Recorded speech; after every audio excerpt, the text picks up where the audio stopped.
आणि शेतकरी संघटनेच्या वतीनं 5 मे रोजी राज्य सरकारनं काढलेला अध्यादेश शक्तीपीठ महामार्गाचा तो आम्ही जाळून या फडणवीस सरकारचा जाहीर निषेध केलेला आहे। फडणवीस सरकारनं 5 मे रोजी काढून अध्यादेशामध्ये या शक्तीपीठ महामार्गाचं रेखांकन बदललेलं आहे। हा महामार्ग रेखांकन बदलून चालणार नाही। तर विधानसभेपूर्वी तुम्ही म्हणला होतात की हा महामार्ग आम्ही रद्द करणार आहोत आणि आमचे मतं घेतली होती, तसाच पद्धतीने हा महामार्ग आता रद्द झाला पाहिजे। हा महामार्गाचं रेखांकन बदलून होणार नाही आणि शेतकरी 1 इंच सुद्धा जमीन या महामार्गाला देणार नाही। फडणवीस सरकारला या महामार्गातून 50,000 कोटीचा घपळा करायचा आहे आणि येणाऱ्या 29च्या निवडणुकीमध्ये हेच पैशामध्ये सरकार निर्माण करायचं आहे।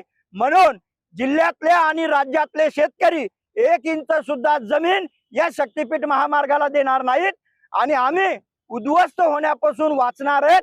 आमचा जीव जाईल परंतु मागे आता हटणार नाहीत। 1 इंच सुद्धा जमीन या महामार्गाला भेटणार नाही। सरकारनं जर निर्णय मागे नाही घेतला तर जीव जाईल परंतु रक्त सांडू, परंतु आम्ही मागे हटणार नाहीत। 1 इंच सुद्धा जमीन देणार नाहीत। मरता हो क्या ना करता, कारण हजारो एकर जमीन याच्यामध्ये सुपीक जमीन चाललेली आहे। आज शेतकरी तुम्ही बघितला असेल तर अल्पभूधारक आहे, त्याची वार्षिक उत्पन्न दरडोई घसरलेलं आहे आणि शेतीशिवाय इथं पर्याय नाही, म्हणून शेतकरी त्याची जमीन देणार नाही।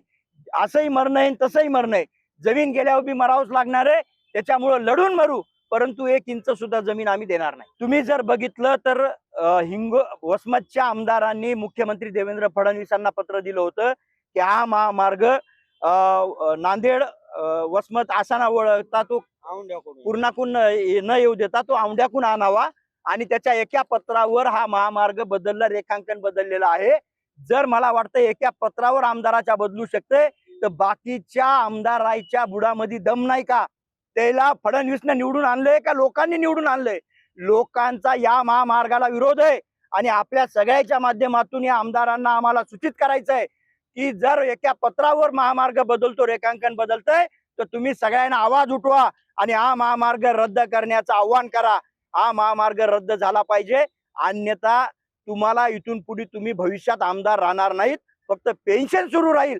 म्हणून तुम्ही आमदार एकेकाळी होता एवढं फक्त तुम्हाला लक्षात राहील।